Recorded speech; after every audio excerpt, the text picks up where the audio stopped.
السلام علیکم ورحمۃ اللہ تعالیٰ وبرکاتہ۔ سامعین کرام، امید کرتا ہوں آپ سب خیر و عافیت سے ہوں گے۔ جیسا کہ آپ سبھی جان رہے ہیں کہ حضرت مفتی سلمان نظری صاحب قبلہ کے بارے میں سوشل میڈیا پر بھی بہت ساری باتیں وائرل ہو رہی ہیں۔ ان پر ایک فتویٰ جاری کیا گیا تھا۔ ایسا کیوں ہوا، کس نے کیا، اور اب کیا ہونا چاہیے، اور اس کا کیا انجام ہوا اور کیا ہوگا، یہ سارے معاملات، اس کی تفصیلات آپ ہمارے ایک بھائی کی ملاقات جب حضرت مفتی سلمان نظری صاحب قبلہ سے ہوئی تو ان کی اس ملاقات کے درمیان مفتی صاحب قبلہ نے کیا باتیں کہیں، انہی کی زبانی آپ اس آڈیو کے ذریعے مکمل سماعت کریں، اور ساتھ ہی ساتھ کمنٹ باکس میں ہمیں یہ ضرور بتائیں کہ مفتی صاحب قبلہ کی بات سے آپ کہاں تک اتفاق رکھتے ہیں اور کیا کہتے ہیں آپ۔ اعوذ باللہ من الشیطان الرجیم، بسم اللہ الرحمن الرحیم، الحمدللہ وکفی وسلام علی حبیبہ المصطفی، اما بعد۔ بات در حقیقت یہ ہے کہ آج سے تقریباً 5 سال پہلے میرا آبائی وطن کرناٹک ہے، وہیں پر میں خدمات انجام دے رہا تھا، اور بہت اچھے انداز سے وہاں پر بھی ہمارا ادارہ بھی قائم تھا، سینکڑوں نوجوان وابستہ تھے، بہت بہتر طریقے سے کام چل رہا تھا۔ مدینہ جامع مسجد کے جو موجودہ ٹرسٹی ہیں، ممبران ہیں، ان لوگوں نے ہبلی آ کر کے، کرناٹکا ہبلی آ کر کے مجھے بار بار اپروچ کیا یہاں آنے کے لیے، بلکہ ایک دو نہیں، تقریباً 1.5 سال تک یہ پیچھے لگے رہے کہ آپ ہماری مسجد کے لیے آ جائیں، ہم ہر سہولت دینے کو تیار ہیں۔ میرے والد صاحب سے بات کیا، میرے بڑے بھائی صاحب سے بھی بات کیا۔ شروع میں وہاں سے ترک کر کے آنے کو تیار نہیں تھا۔ بہرحال یہاں بہت سارے کام کرنے کے ان لوگوں نے منصوبے رکھے کہ ہمیں بہت بڑے بڑے کام کرنے ہیں، تو میں کام کرنے کا شوقین آدمی ہوں۔ دینی کاموں میں جتنا ہو سکے میں اپنے آپ کو مصروف رکھنا پسند کرتا ہوں۔ تو بہرحال میرے والد گرامی کے حکم پر، ان کا تو انتقال بھی ہو گیا، اللہ غریق رحمت فرمائے، میں وہاں سے یہاں آیا۔ یہاں کے مدینہ جامع مسجد کے صدر اور ان کے تمام ممبران کی بڑی خواہش کے ساتھ اور بہت شان کے ساتھ یہ لوگ لے کر کے آئے، بڑے بڑے جملے کہے گئے، یہاں تک کہ وہ باتیں آج کہیں تو لوگوں کو مذاق لگتا ہے، جس انداز سے ان لوگوں نے بڑی بڑی باتیں کہی تھی کہ ہمارے محلے میں جو ہے ایک ولی کا قدم آ گیا، فلاں آ گیا، بہت ساری چیزیں، ایسی ہوتی ہے ان کچھ لوگوں کی فطرت۔ تو بہرحال آنے کے بعد بہت اچھی سہولتوں کے ساتھ یہاں رکھا بھی گیا، اور دینی خدمات میں نے کوئی کسر نہیں چھوڑی۔ میرا پورا محلہ گواہ ہے، الحمدللہ۔ آنے کے بعد میں نے جو یہاں پر سنبھالا، باغڈور سنبھالا، امامت تو دیکھیے جس طرح کی ہوتی ہے، میں اس طرح کی، یعنی جس طرح پابندیوں کے ساتھ، میں اس طرح سے شروع سے بھی نہیں کر سکا، کیونکہ میری دینی مصروفیات بہت زیادہ ہوتی ہیں۔ یہ مجھے ہر طرح کی سہولت دے کر کے اس بات پر اتفاق کر کے لائے تھے، اس میں ہمارے بڑے بھائی صاحب بھی گواہ ہیں اور دیگر لوگ بھی گواہ ہیں کہ آزاد طریقے سے مجھے یہاں رکھا گیا تھا کہ جب جب آپ یہاں پر آئیں گے آپ امامت کریں گے، یا جس وقت آپ اویلیبل ہوں گے آپ نماز پڑھائیں گے، اور باقی آپ کو جو یہاں پر خدمات کرنا ہے وہ سب کر سکتے ہیں۔ یہ تمام باتوں کے ساتھ الحمدللہ میں یہاں پر کام شروع کیا، اور یہاں میرے آنے کے وقت جو ہے، جو لوگوں کی نمازوں کی حالات تھے وہ جانتے ہیں لوگ، میں اب ان تمام چیزوں کو ذکر نہیں کر رہا۔ تحدیث نعمت کے طور پر میں یہ کہتا ہوں کہ جس وقت آیا تھا تو صرف 50-55 چھوٹے بچے پڑھتے تھے، اور آج الحمدللہ تقریباً 475 بچے وہاں پر پڑھتے ہیں، 450 بچے لاک ڈاؤن سے پہلے تک کی رپورٹ یہ۔ پھر ہم نے اس میں دارالعلوم بھی قائم کیا، جامعہ ریاض الجنہ نام سے، محلے کے کئی طلباء اس میں حافظ قرآن بننے لگے، ماشاءاللہ، اور عالم کورس بھی شروع کیا۔ اور اس کے علاوہ دعویٰ کورس نام سے ہم نے نوجوانوں کے لیے، جو کالج والے ہیں، بزنس والے ہیں، جاب والے ہیں، ان کے لیے شروع کیا۔ تقریباً 250 نوجوان پڑھتے تھے ہمارے پاس 3 بیچ میں، 2 مرتبہ ان کو پڑھایا۔ اس کے بعد پھر بوڑھے لوگوں کے لیے ہم نے یہاں پر، یعنی اباؤ 40، وہ تقریباً 80 لوگوں کو ایڈمیشن لے کر کے ان کو پڑھانے کا ایک سلسلہ شروع کیا۔ بہت ساری چیزیں شروع کی گئی ہیں، یہاں تک کہ اسکول کو بھی شروع کیا گیا جی مدینہ جامع مسجد کے ہی احاطے کے اندر. کام تو بہت اچھے چل رہے تھے. جی ہر ہفتے جو ہے 3 دن تک یہاں قرآن پاک کی تفسیر ہوتی تھی، اور اس کے بعد پھر ہر ہفتے جو ذکر کی مجلس ہوتی تھی، وہ تو میں کہتا ہوں کہ شاید پورے ممبئی میں کہیں جو ہے رات کے 12 بجے کے بعد محفل اس طرح کی ہر ہفتے نہیں ہوتی ہوگی. رات 12 بجے سے لے کر رات کے 2 بجے تک پھر لوگ روزہ رکھتے تھے جمعرات کے دن. جی اور الحمدللہ ماحول بہت اچھا تھا، ساری چیزیں اچھی تھیں. اب دیکھیں ان لوگوں کے اندر جو آپ کہہ رہے ہیں یہ ٹرمینیشن جی کا مسئلہ آیا ہے، جی انہوں نے فتوے کو ایک آڑ بنایا. اور آج میں پورے ہندوستان بھر میں بھی جو بحث چھڑی ہے ان سے بھی کہتا ہوں، جی اصل مسئلہ فتوے کا نہیں ہے.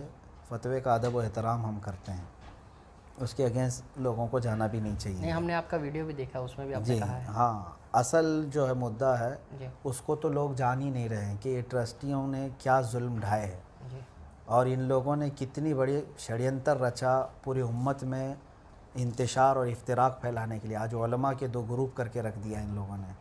ہاں، ان لوگوں کی حرکتوں کی وجہ سے یہ من مانی تمام چیزیں کیے. یہاں پر جو باہر بیٹھے ہوئے تبصرے کر رہے ہیں نا، ان سب سے میں کہتا ہوں کہ محلے میں آ کر کے عوام سے تبصرے لیں، پوچھیں، یہاں پر حالات کا جائزہ لیں کہ کیا چل رہا ہے یہاں پہ. جی سب کچھ ٹھیک ٹھاک تھا، بس تکلیف ان کو کہاں سے شروع ہوئی وہ میں آپ کو بتاتا ہوں. جی بتائیے. ہماری تنظیم ہے الامان سنی فاؤنڈیشن. جی یہ میں جب ہبلی میں تھا تب بھی قائم تھی، اور آج بھی وہاں پر قائم ہے الحمدللہ. جی اور بھی کئی جگہوں پر اس کی برانچز ہیں. میرے اپنے آبائی وطن میں ہے، ممبئی میں بھی دوسری جگہ پر ہے، وسئی میں ہے.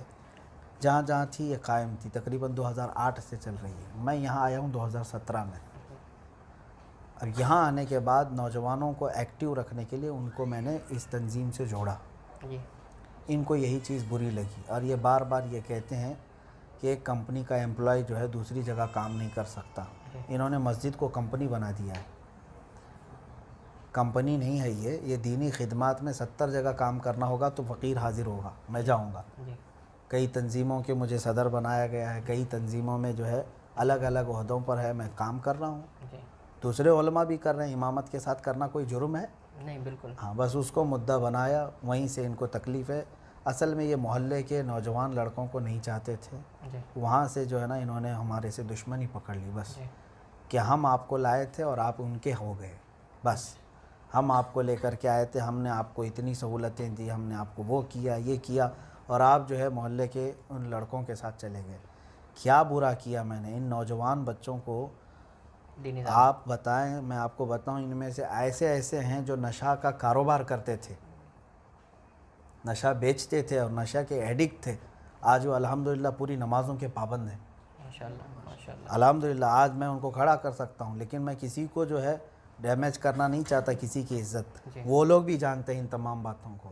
تو اگر ان تمام چیزوں کے لیے میں ان نوجوانوں کے ساتھ وقت بتاتا کہ ان کو ان بری سنگتوں سے نکال دوں، تو یہ چیز ان کو بری لگی. یہاں سے شروع کیا اور پھر جو ہے الزامات لگانا شروع کیا، الگ الگ بھدے الزامات. جی ہاں، جو کبھی جو ہے ان لوگوں نے کوئی رسم وفا تک نہیں رکھی.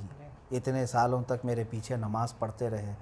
اور سب سے بری بات یہ ہے، سب سے بری بات، انہوں نے مدینہ جامع مسجد کے اندر جو ذکر ہوتا ہے اس کو بدنام کیا پوری دنیا بھر میں. یہ کہہ کر کے بدنام کیا کہ میں لوگوں کو اپنی طرف سجدہ کراتا ہوں.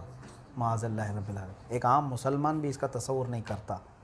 اور یہ جو صدر ہے اور جو دوسرے لوگ ہیں یہ خود بھی سجدہ کرتے تھے اس میں، اس ذکر میں. 2 سال تک تو یہ خود حاضر رہتے تھے. جی کبھی ان کو خیال نہیں آیا. جب دشمنی ہو گئی تو محراب کے اوپر کیمرہ لگایا اور پھر اس ویڈیو کو اس طرح سے لے کر کے بتایا.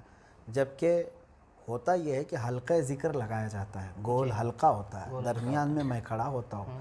ذکر کے اخیر میں سجدے میں جا کر لوگ دعا کرتے ہیں، دعا کے لیے جھک جاتے ہیں. جی میں ہر بار یہ اعلان کرتا تھا کہ جس کو جہاں جگہ میسر ہو سجدے میں چلے جائے. جی بلکہ شروع میں ہی میں نے یہ اعلان بھی کیا تھا جی کہ آپ اپنے قبلے کا اہتمام کریں. جی بالکل. تو بہرحال کبھی ہمارے ذہن و دماغ میں بھی، تصور میں بھی یہ نہیں کہ لوگ جو ہے نا اس طرف سجدہ کریں. جی جگہ کی قلت ایسی ہوتی تھی کہ جہاں جہاں لوگوں کو جیسا موقع ملتا، وہ کوئی عبادت کا سجدہ نہیں تھا، نماز کا سجدہ نہیں تھا، دعا کا سجدہ تھا. دعا کے لیے بندہ جس طرف چاہے جھک جاتا تھا. بالکل. تو اب اس کو جو ہے نا انہوں نے ایسی شکل دی کہ دنیا بھر میں خالی جو ویڈیو دیکھے گا نا اس کو ایسا لگنے لگے کہ یہ تو سجدہ کروا رہے ہیں. ہاں تو یہ ایک مسلمان کے خلاف شڑینتر رچنا، یہ قیامت کے دن اس کا جواب دیں گے. یہ جو میرے خلاف ان لوگوں نے ایک پورا ماحول کریٹ کیا اور آج بھی بدنام کرنے کے لیے اس چیز کو چلاتے ہیں. بہرحال اب یہ سب چیزوں سے نہیں چلا تو اب فوٹو اور ویڈیو کا مسئلہ لے کر کے آئے. میں آپ کو بتاتا ہوں، ان سے آپ جا کر کے سوال بھی کر لیں کہ مسجد میں کیمرہ لایا کون تھا، ہماری ویڈیو شروع کس نے کیا تھا. یہی صدر ہے، ان کا خود کا کیمرہ ہے. ہاں یہ کئی ہزار کا کیمرہ لے کر کے آئے. آج بھی مدینہ جامع مسجد کے نام سے یوٹیوب چینل موجود ہے، اس میں جا کر کے دیکھ لیں. بیک گراؤنڈ یہ صحیح کرتے تھے روزانہ آ کر کے، یہ خود ہی لگاتے تھے.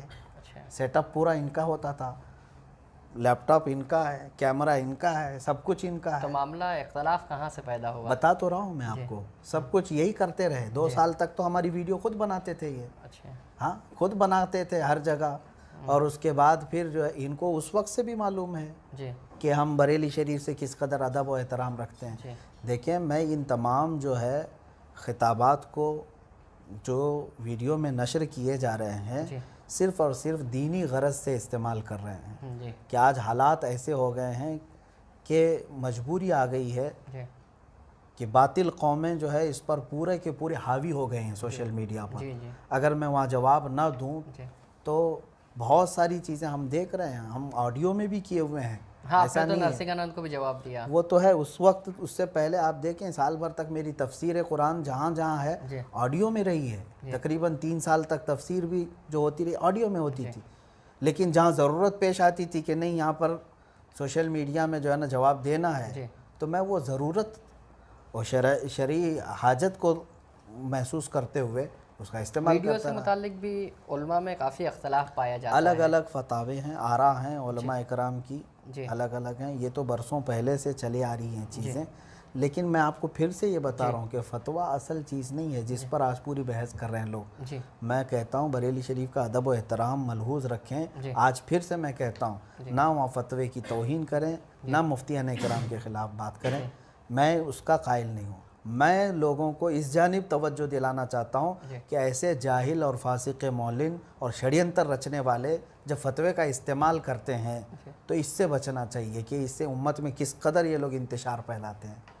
ایسے جس طرح سے آپ کے امامت سے برخاست کرنے کا معاملہ سامنے آیا تو ہم نے دیکھا ابھی بھی تو مسجد کے باہر جو ہے پولیس بندوبست لگا دیا گیا. پوری پولیس کو لا اینڈ آرڈر اور نظم و نسق کا مسئلہ بنا دیا گیا ہے آپ کی برخاستگی کو. اب بتائیے کیا کہیں گے؟ اب آپ بتائیے تقریباً یہ لوگوں نے 200-250 پولیس منگوائی ہے، چھوٹی موٹی پولیس نہیں ہے. یعنی یہ پورے محلے کو جو ہے نا ٹرسٹیوں نے منگوائی ہے کہ انہوں نے منگوائی ہے؟ پولیس نے جو ہے وہ اپنے طرف سے کیا ہے؟ ٹرسٹیوں نے منگوائی ہے. ٹرسٹیوں نے منگوائی ہے. پہلے سے یہ بول کر کے آرڈر کر کے کہ مطلب ان کو ٹرمینیٹ کر رہے ہیں ہم، محلے میں پھر پورے لوگ ایگریسو ہو جائیں گے، فلاں ہوگا، یہ سب کہہ کر کے منگوایا. جبکہ میں کبھی بھی محلے والوں کو اپنے لیے کھڑا نہیں کرتا، کبھی بھی نہیں. ہاں کبھی بھی نہیں. میں نے ویڈیو میں بھی شاید یہ پیغام دیا ہے. ابھی بھی میں پیغام دیتا ہوں، ابھی بھی میں پیغام دیتا ہوں امن و امان کو برقرار رکھیں، اتحاد و اتفاق کو برقرار رکھیں. لیکن ان لوگوں نے ٹھان لی ہے، ضد کیا ہے اس چیز کو بغیر کسی وجہ کے. آپ ڈھونڈیں گے کوئی وجہ نہیں ملے گی. یہ فوٹو اور ویڈیو کے مسئلے کو لے کر کے اتنا اچھل رہے ہیں، ذرا ان کے سارے اکاؤنٹس چیک کریں. یہ تو وہ لوگ ہیں سارے کمیٹی میں جن کو بریلی شریف سے کوئی تعلق نہیں ہے، یہ بریلی کا استعمال کرتے ہیں. یہ کہتے ہیں اس میں کہ تاج الشریعہ سے مریدین ہیں، ان میں سے کوئی مرید نہیں ہے، کوئی نہیں ہے، جھوٹے ہیں. ہاں یہ جھوٹ بولتے ہیں اور ان میں سے تو اکثر رافضیت زدہ ہیں، شیعوں کے ساتھ ناچنے والے. ہاں تو اب آگے کا کیا منصوبہ ہے جس طرح سے اب یہ تمام ہاں میں آپ کو یہ بھی بتا دوں کہ پورے ہندوستان بھر میں جو یہ ماحول بنایا گیا ہے فتوے کے خلاف نہ بات کریں کوئی. فتوے کے خلاف فتویٰ جو ہے نا وہ ایک شرعی حکم ہوتا ہے اور علماء اکرام مفتیان اکرام کے دونوں رائیں آتی رہتی ہیں. اس میں دونوں جانب کا ادب و احترام ملحوظ رکھنا چاہیے. میں صرف اور صرف سب کو آگاہ کرانا چاہتا ہوں کہ ایسے جاہل اور فاسق مولن جو لوگ ہیں علماء کے سخت ترین یہ لوگ گستاخ ہیں. میں اگر آپ کو بتاؤں یہ میں پہلا نہیں، یہاں پر 35 سال سے امامت کرنے والے امام کو بھی یہی ٹرسٹیوں نے نکالا.